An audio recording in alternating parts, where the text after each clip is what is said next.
주께 이르되 우리의 믿음을 정죄시켜 주옵소서. 아멘. 주님, 또 이 시간을 기억하시고 주님의 은혜로 감사 주시고 긍휼로 덮으시며 또한 함께 인도해 주시기를 원합니다. 주님의 정말 권능이 필요합니다. 힘 주셔서 하나님 말씀을 잘 선포할 수 있게 인도하시고 또 우리의 마음들을 주님 열어주셔서 또 주의 말씀들이 정말 힘을 내고 흥왕할 수 있도록 인도해 주옵소서. 예수님의 귀한 존함을 받들어 기도합니다. 아멘.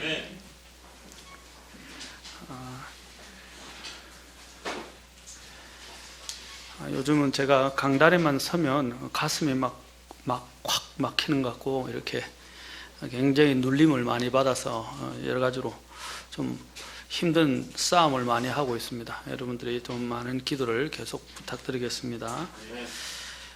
제가 지금 이제 우리의 믿음의 질과 분량에 대해서 이제 말씀을 드리면서 이제 이 믿음의 종류를 말씀을 드리면서 믿음의 질과 분량에 대해서 말씀을 드렸고, 그 다음에 그 믿음의 질과 분량과 더불어 믿음의 종류에 있어서 지금까지 말씀드린 것만 해도 이제 한 10가지 가까이 됩니다. 9가지 정도 됩니다. 이제 오늘 더 나아가서 우리는 오늘 부요한 믿음에 대해서 살펴보겠습니다. 야고보서 2장 5절에 보면 내 사랑하는 형제들아 귀를 기울이라. 하나님께서 이 세상의 가난한 자들을 택하사 믿음에 부요하게 하시고 또 자신을 사랑하는 자들에게 약속하신 왕국의 상속자들로 삼지 아니하셨느냐. 자, 믿음의 주님께서 우리를 부요하게 하셨다라고 하셨습니다. 자, 주님이 이 땅에 오신 목적이 무엇입니까?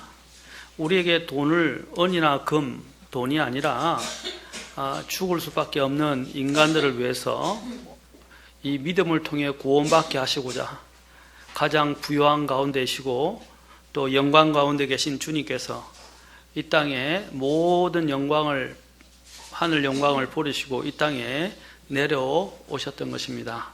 단 하나의 죄인을 구원하는 것이지만 그 죄인들에게 믿음 안에서 부요하게 하시기 위해서 하나님께서 내려오셨다는 사실입니다. 자, 더 나아가서 고린도후서 8장 9절에서도 또한 이것을 이렇게 설명합니다. 자, 이 세상에 가난한 자들을 택했다. 여러분이 가난한 것이 물질적인 가난을 말하지 않고 여러분들이 특히 주님께서 말씀하신 산상수훈의 기도를 우리가 보통 팔복이라고 그러는데 팔복이 아니고 킹경 성경에 보면 구복입니다. 이 구복에 보면 이 구복에서 영이 가난한 자는 그렇죠, 복이 있나니라고 했어요. 영이 가난한 자에게 하나님께서 은혜와 또한 믿음을 주셔서 그 안에서 부요하게 하시기 위해서. 그래서 오늘날 은사주의 복음은 위험한 것입니다. 왜냐하면 믿음을 가지면 성공해야 되고 또 건강해야 되고 또 만사가 다 형통해야 된다고 이야기하는 것은 거짓 복음입니다. 주님이 믿음에 부요하게 하신다 그랬지 항상 이 세상에서 번영과 건강과 형통을 주님이 약속한 것은 아닙니다. 성공을 보장한 것이 아니에요. 우리의 믿음의 선조들은 성공보다는 오히려 핍박을 받으면서 심지어는 순교까지 해야 했던 것입니다. 이게 바른 믿음이에요. 그런데 많은 자들이 잘못된 미혹된 복음에 빠져서 예수님을 믿으면 만사 축복이라는 이러한 잘못된 슬로건에 매료되고 미혹되어서 잘못된 신앙생활을 하게 되는 경우가 많습니다. 또 구원받으면 무엇이든 할 수 있는, 이미 구원받았기 때문에 해도 걸림돌이 되지 않고 또 마음대로 해도 된다는 또한 이러한 극단적인 주장으로도 빠지기도 했습니다. 여러분, 믿음 안에 부요하다는 것이 무엇인가? 이제 특히 고린도후서 8장 9절부터도 또 이 부분들을 이야기합니다. 우리 주 예수 그리스도의 은혜를 알거니와 그분께서 부요하셨으나 너희를 위하여 가난하게 되심은 자신의 가난으로 말미암아 너희를 부요하게 하려 하심이라. 이 일에 내가 충고하노니 이것이 너희에게 유익하느라. 자, 주님이 믿음 안에서 부요해서 이제 주님이 믿음에 부요하게 하셔서 이제 이 믿음의 부요를 가지고 우리 자신이 아니라 하나님의 은혜를 통해서 다른 사람을 생각하게 하기 위해서 사도 바울이 이것을 이야기한 거예요.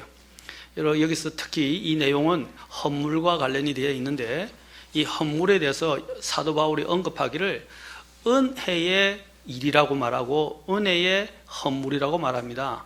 여러분, 헌물은 그냥 드리는 게 아니에요. 여기서 하나님 앞에 은혜로 드리는 겁니다. 그 은혜가 어떤 것입니까? 주님이 자신이 가난하게 되셔서 믿음 안에서 우리를 부요하게 하셨다는 거예요.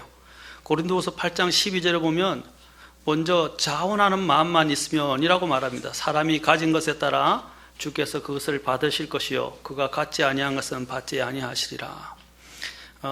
아까 감사하게도 우리 형제님이 기도하셨는데 주님이 이 땅에 오신 목적을 기도 속에서 잘 이야기하셨어요. 우리 것은 우리 것이 아니라는 거죠. 아까 기도 속에서 말씀하셨는데 제가 설교하고자 하는 내용과 비슷한데 바로 주님이 여기 보시고 고린도후서 8장 14절에서 사도 바울이 사람들에게 짐을 지우려고 설교한 것이 아니라 자, 여기 8장 14절에서 말씀하십니다. 14절 15절 다만 균등의 원리를 따르려는 것이니 곧 이제 이번에는 너희의 넘치는 것으로 그들의 부족함을 공급하고 또한 그들의 넘치는 것으로 너희의 부족함을 공급하여 균등하게 하려는 것이라.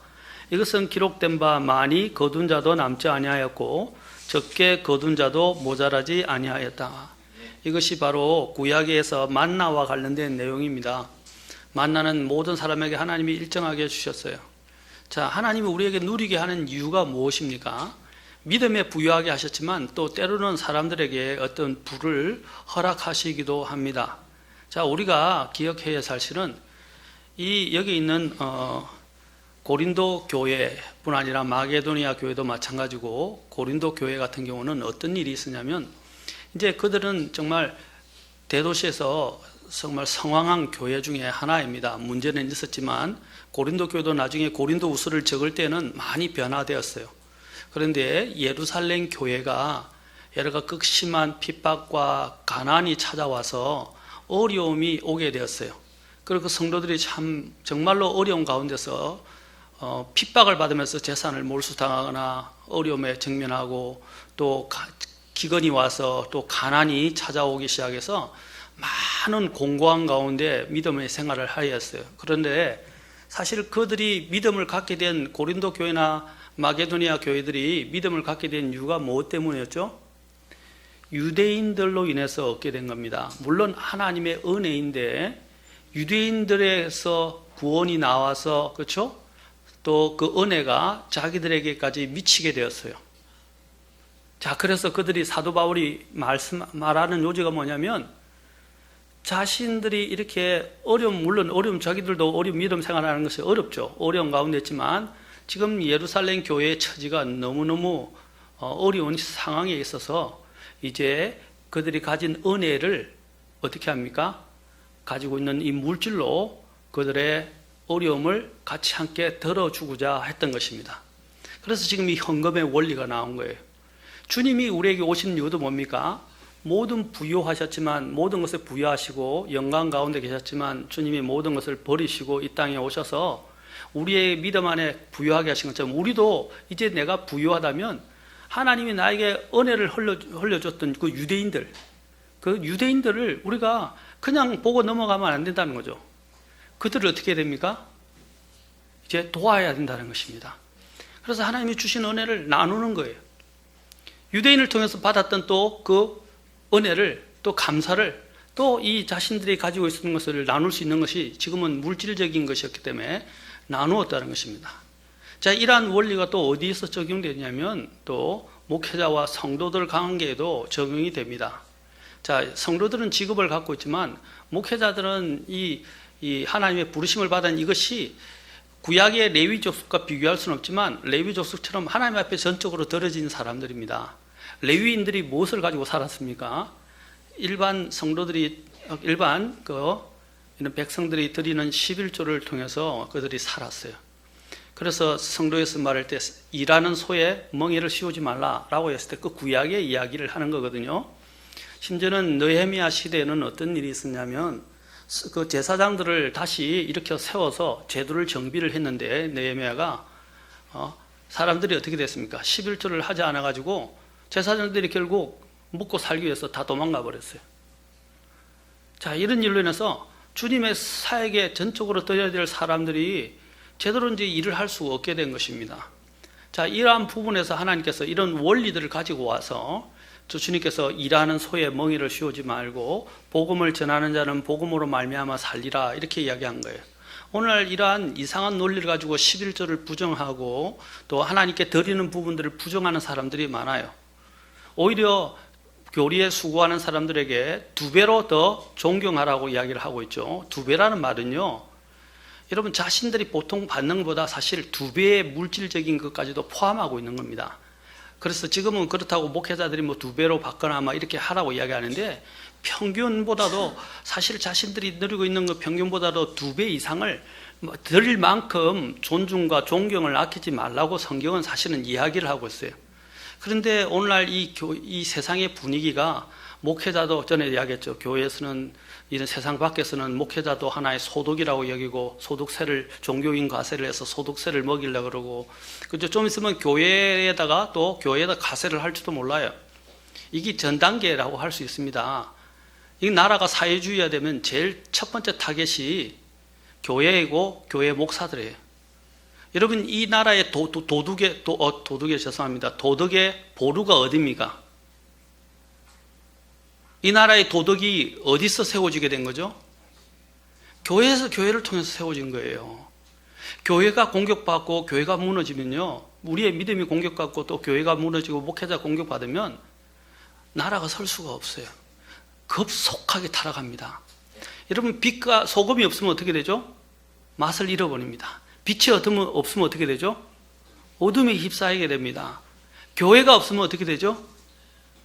끝나는 겁니다. 환란 시대의 가장 큰 특징이 뭡니까? 교회가 휴고되고 없는 거예요. 그러면 하나님이 역사하시거나 열매를 얻기가 어렵습니다. 더 칠흑 같은 어둠과 암흑 속으로 떨어지게 되는 거예요. 교회는 대단히 중요한 겁니다.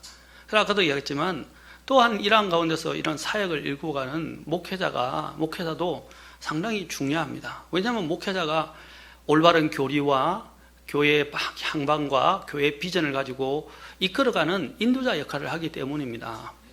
그런데 그런 부분에 대한 대우를 이 세상에서도 지금 목회자들을 하나의 직업으로 보게 되고, 그래서 아까 종교인 가세가 이루어지고 되고, 이 직업이 아닙니다. 심지어는 교회 안에까지 그런 이상의 생각이 들어와서 목사님이 월급을 받는다는 생각을 하는 사람들이 있어요. 목사님은 월급 받는 사람들이 아니에요. 월급을 받으면요, 제가 말씀드리지만 월급을 받으면 그 정해진 그대로 줘야 돼요. 만약에 안 주면 어떻게 되죠? 안 주면 어떻게 되죠? 예? 우리가 보통 다른 데도 지불해야 될 거 지불하지 않으면 뭐가 붙죠? 불이익이나 연체료가 붙죠? 그렇다고 연체를 줍니까? 자, 목사님들 보십시오. 목사님들이 밤늦게까지 일할 때가 많고 설교한다고 밤을 새울 때도 많아요. 그리고 언제든지 또 성도들이 급한 일이 생겨서 부르면 가장 먼저 달려갑니다. 자, 그렇다고 수당을 줍니까? 수당 줍니까? 안 줍니까?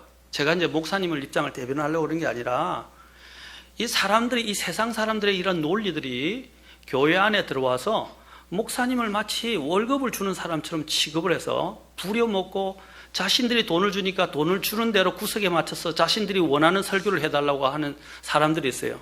목사님은 성도들이 세우기 전에 하나님의 부르심을 받은 사람들이에요. 그리고 하나님의 일들을 통함으로 해서 그것을 통해서 그들의 삶을 유지하게 되는 겁니다. 그런데 성도들이 마치 월급을 줘서 내 월급으로 당신이 일을 하니까 내가 원하는 대로 이렇게 해주시오라고 이야기하는 것은 그것은 잘못된 생각들이에요. 그는 세상 논리의 일이란 말입니다.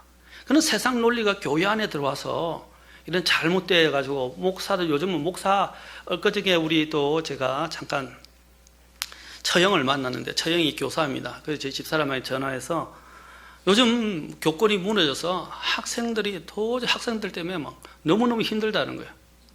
교권이 무너져서 선생님을 선생님 취급 안 한다는 겁니다.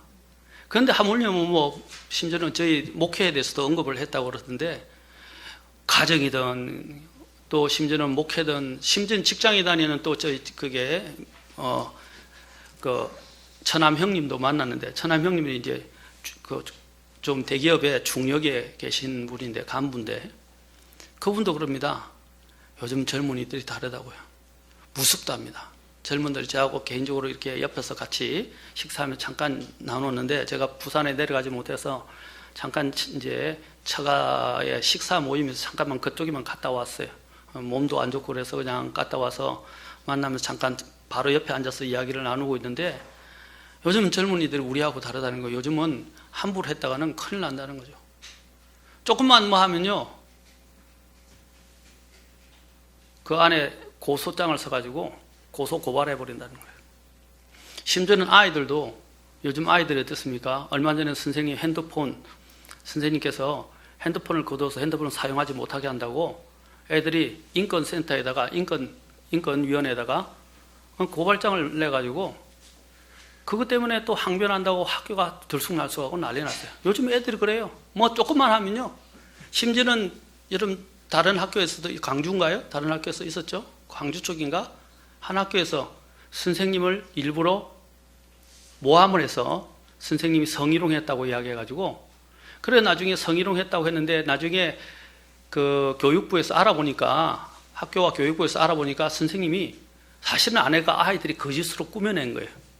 그런데 또 인권위원회가 와가지고 교육청에서 이미 법정에서도 판결이 나고, 법정에서도 판결이 나고요, 교육부에서도 판결이 다 조사가 다 해서 다 끝났는데 문제가 아니었다고 났는데, 그 뒤에 또 인권위원회가 와가지고 인권위원회라는 사람들이 와서 또 조사를 하면서 모욕을 준 거예요. 그래서 선생님이 자살을 했잖아요.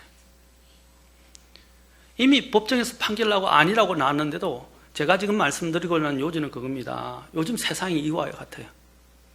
뭐만 하면 고소고발을, 특히 아이들도 마찬가지입니다. 심지어는 아버지도 고소고발하고요. 선생님은 아무것도 아니고요. 이러한 하나님이 주시는 권위에 대한 인식이 없어지. 마지막 시대의 가장 큰 특징이 뭐냐?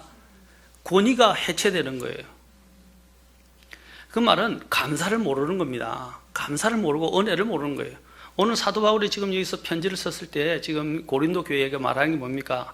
그들이 바로 예루살렘 교회를 기억해서 예루살렘에 필요한 것들을 공급하고, 또 자신들이 어려울 때 도와주는 것은 물질적으로, 저기 영적으로 받았으니까 물질적으로 공급하는 것은 당연한 것이다라고 이야기하는 거예요, 사도 바울이. 그러면서 이걸 쓴 거예요.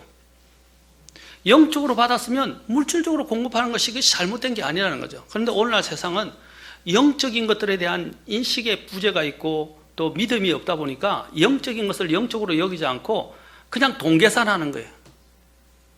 이것이 얼마나 잘못된 세태인지 우리가 기억해야 됩니다. 오늘 이런 속에서 우리 아이들이 그런 자꾸 사상과 영향을 받게 되고, 그런 것들이 요즘은 다 모든 것은 아니지만 여러분 알고 있는 민주노총부터 시작해서 여러 가지 나오죠. 정교조. 여러분, 이 문제가 심각합니다. 제가 엊그저께도 이야기했지만 민주노총 정교조 사이트에 들어가서 여러분 김정일, 김정은 쳐보면 지금 또 그것을 바꿔놨어요. 그거 자꾸 문제가 되게 되니까 일부러 싹 제거했는데, 거기 보면요, 김일성 찬양하는 내용이 쫙 떴어요. 얼마 전까지 떴어요. 그 안에 어떤 사람이 있다는 겁니까? 이 잘못되어진 노동운동과 주사파의 영향을 받았던 사람들이, 김일성을 통해서 찬양받은 사람들이 지금 곳곳에 깔렸어요. 교사, 그 다음에 학교, 법원, 검찰, 공무원, 그 다음에 여기까지 쫙 깔려져 있어요. 그 사람들이 뭘 이야기하는지 아십니까? 권위 해체예요. 권위 해체. 두 번째가 뭔지 아십니까? 성해체입니다. 성해체. 얼마나 무서운지 몰라요. 이 사람들은 굉장히 치밀하고 조직 때문에, 여러분 간첩들이 나타났을 때 간첩들이 어떻게 하죠?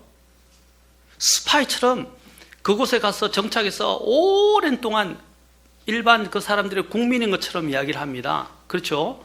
국민인 것처럼 이야기 속에다가 어느 위치에 들어가거나 공무원 시험에 들어가고 정부 요직에 들어가서 어떻게 합니까? 정보를 빼내고 사람들을 하나씩 세뇌시킵니다. 물들여 간단 말입니다. 특히 여기 있는 젊은이들 10대, 20대, 30대들은요. 그들이 가르치기에 대해서 거기 현혹되면 이 사람들은 눈에 보이지가 않아요. 앞뒤 안 가립니다. 눈 안 보입니다. 그래 그 사람들을 자꾸 교육시켜서 선동시켜서 여러분 이런 문제가 이게 보통 문제가 아니에요. 로마 카톨릭이 개신교를 무너뜨리게 하기 위해서 일루미나티라는 여러분 잘 아시죠? 일루미나티라든지 이러한 특히 예수회, 캐톨릭의 예수회가 이런 것들을 조직해서 사람을 훈련시켜서 개신교회나 또 신학교, 성경적인 신학교에 이어서 이 사람들을 오랫동안 훈련시키게 잠복시켜서 굉장히 좋은 교육받은 지성인처럼 교육을 시켜서 그 사람들을 어떻게 하면 요직에 가서는 어떻게 합니까? 학교에 있는 법을 바꿔버려요. 그리고 목사님을 어떻게 합니까? 내쫓아요. 그리고 자신들이 목회권을 물려받으면 어떻게 합니까? 이제 교회를 자유주의 쪽으로 이끌어가고 타락시켜버립니다. 이게 얼마나 무서운지 몰라요. 그런데 우리는 그것들이 내 주변에서 일어나지 않는다고 생각하는데 우리 주변에서 일어나고 있어요. 심지어는 미국 같은 경우는 곳곳에 사람들이 들어와서요. 목사님이 뭘 설교하는가 적어와서 고소한다고 그래요. 캐나다도 지금 얼마 전에 그런 일이 있어서 김영호 목사님께서도 그런 부분들을 간접적으로 언급을 하셨어요. 무서운 세상입니다. 이게 왜 그러냐? 하나님이 주시는 것들을 몰라서 그래요. 세상의 눈으로 보니까 심지어는 성도들이라는 사람들조차도 세상의 눈으로 교회를 바라보고 교회의 권위를 바라보니까 이게 세상적인 눈으로만 자꾸 계산을 하는 거예요. 그러면 교회가 설 수가 없습니다. 우리가 그런 것들에 현혹되어서는 안 돼요. 자, 주님이 아까 이제 은혜를 주신 이유가 뭐죠? 주님의 은혜를 주신 이유가 우리가 가진 이 은혜를 균등하게 나누는 거예요. 내가 힘이 있을 때 다른 사람들을 돌아보는 것입니다. 그래서 균등의 원리로 해서 많이 거둔 자도 남지 아니하였고 적게 거둔 자도 모자라지 아니하였다 한 것 같으니라. 고린도전서 1장 26절부터 28절에서도 이렇게 말합니다. 형제들아 너희를 부르신 것을 너희가 보거니와 부르심을 받은 자로서 자 육체를 따라 지혜로운 자가 많지 아니하고 강한 자가 많지 아니하며 고귀한 자가 많지 아니하도다. 그러나 하나님께서 지혜로운 자들을 당황하게 하려고 세상의 어리석은 것들을 택하시고 하나님께서 강한 것들을 당황하게 하려고 세상의 약한 것들을 택하시며 하나님께서 있는 것들을 쓸모없게 하려고 세상의 천한 것들과 멸시받는 것들을 택하시고 참으로 없는 것들을 택하셨나니. 사실 주님 앞에서 부르심을 받은 사람 중에 넉넉한 사람이 사실은 적어요. 오히려 제가 전에도 잠깐 언급했지만 오히려 어렵고 가난하고 힘들 때 주님을 만나기가 쉬워요. 사람이 가진 것이 있으면요 자기가 가진 것을 신뢰하기 때문에 하나님을 믿지 않게 돼요. 여러분들이 은행 잔고가 많으면 은행 잔고를 신뢰하지 하나님을 안 믿어요. 그러나 은행 잔고보다 하나님을 신뢰하면 매일매일 일용할 양식을 위해서 주님께 기도하면서 살아가게 돼요. 그런데 넉넉한 게 많은데 하나님은 뭐한테 구해요? 은행에서 뺐으면 되지. 자, 제가 말씀드리는 다 그런 건 아니지만 우리가 다른 어떤 것들이 풍부한 가운데 있고 그걸 의지하기 시작하면 하나님을 신뢰하기가 어려워요. 그래서 제가 한 조카도 그때 맞았는데 조카가 이제 굉장히 승승장구하고 공부도 잘하고 유학도 하고 막 공부도 잘하고 굉장히 엘리트입니다. 근데 그 조카가 이제는 박사과정을 들어가려다가 박사과정을 포기하고 뭐 하냐 그랬더만 7급 공무원 준비한대. 그러면서 공무원을 바꾸는 뭐 좋은 일이지만은 이제 박사보다는 사실 공무원이 더 편하다고 그러더라고요. 공부하기가 더 편하대요. 공무원 공부가. 사실 박사 또 몇 년 동안 시달리면서 교수 그렇죠 밑에서 맞춰주면서 요구하는 거 다 따라주고 공부하고 이렇게 하는 게 보통 일이 아니거든요. 차라리 공무원 시험이 더 편하다는 거예요. 그러면서 뭐라 하냐면 이전에는 좀 믿음이 세상적이었는데 그런 말을 하더라고요. 이제 다 큰데 24살밖에 안 돼요. 4살인가 정도밖에 안 되는데 저한테 그런 어려움이 오니까 내가 이제 목사님을 아니까 어려움이 오니까요. 이제 더 하나님이 정말 더 귀하고 더 자꾸 하나님이 더 간절해지더라고요. 하면서 저한테 고백을 하더라고요. 왜냐하면 그 집에서 곱게 자랐거든요. 맛달라서 집에서 다 대해주고 다 해주고. 그런데 현실의 문에 부딪히면서 이제 직업을 자신도 승승장구하고 대단한 공부도 많이 하고 또 프로필도 쌓았다고 생각했는데 취직이 안 되는 거예요. 그래서 대학원 이제 박사과정을 갈까 이제 이렇게 또 직장을 구할까 했는데 이게 아무것도 풀리는 게 없는 거예요. 그러면서 마음이 가난해지면서 이 인간의 이런 프로필과 또 인간의 이런 이력을 가지고만 해결이 되는 문제가 아니구나 하는 것을, 그래서 하나님을 더 간절하게 붙잡게 됐다고 이야기를 하더라고요. 마찬가지입니다. 우리가 어려워야 정말 하나님을 만나게 돼요.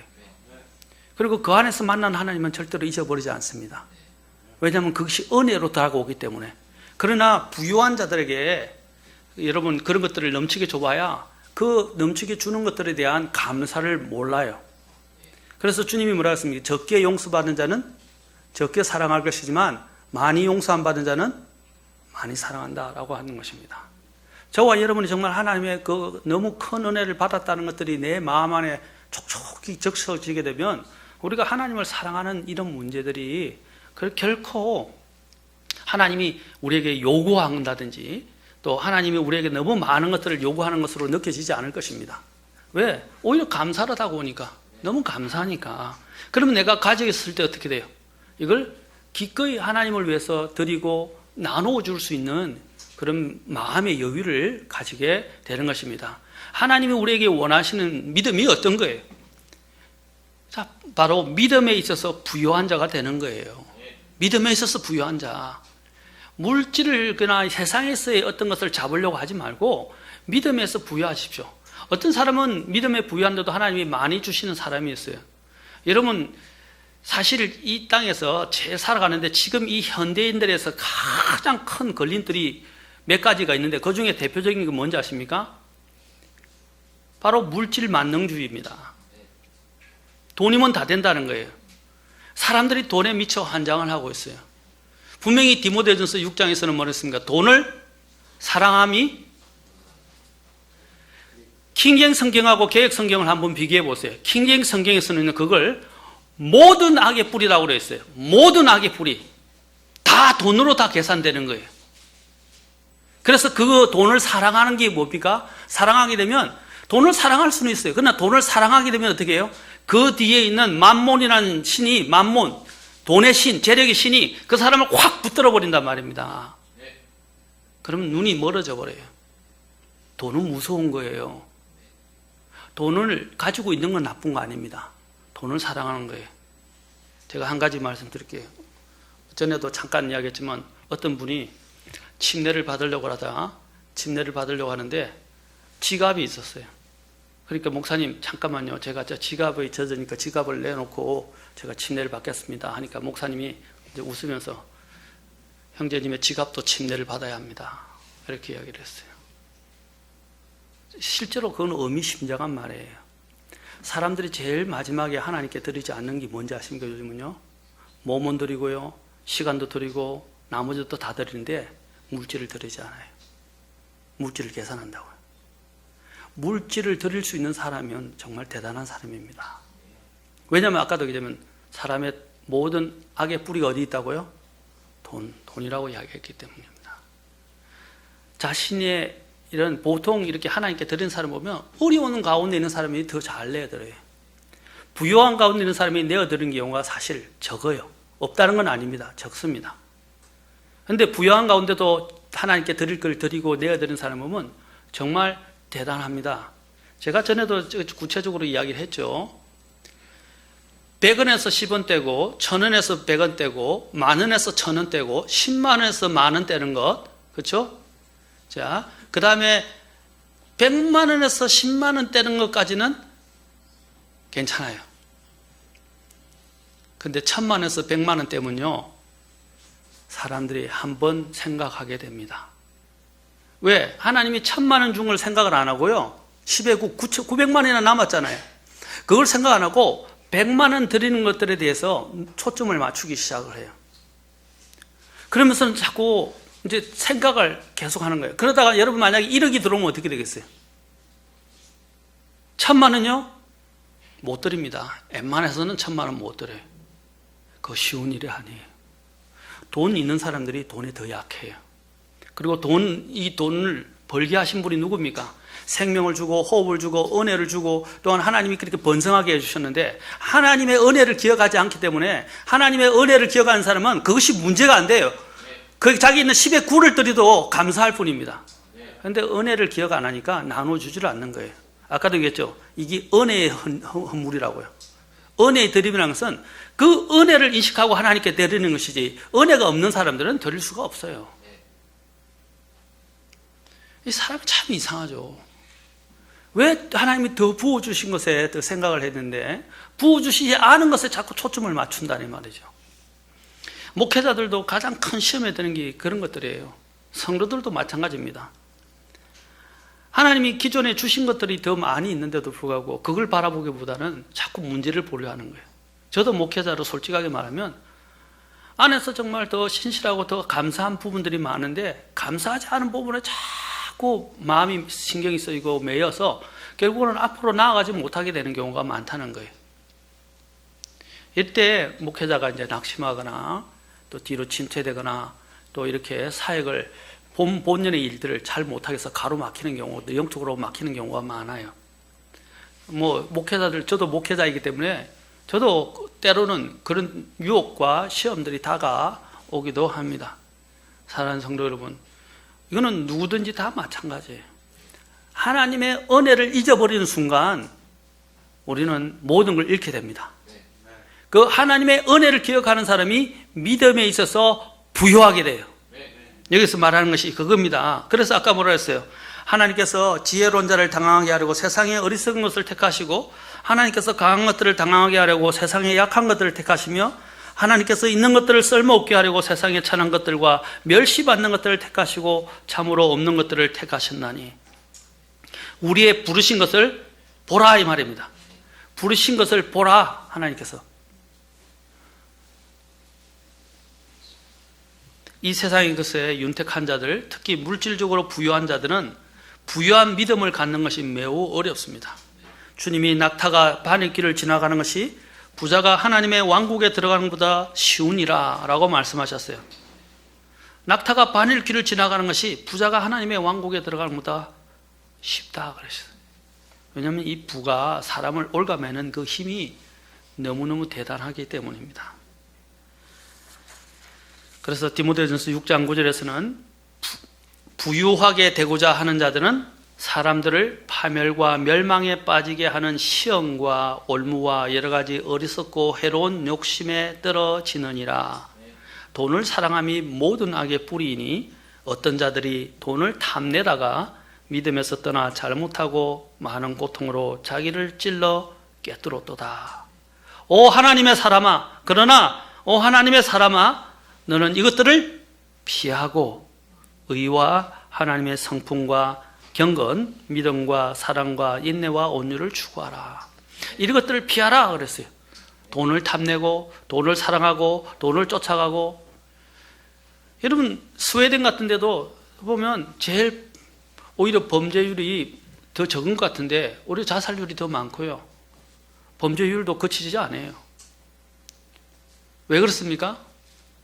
돈이 사람을 만들고 행복하게 만드는 건 아니거든요. 그렇잖아요.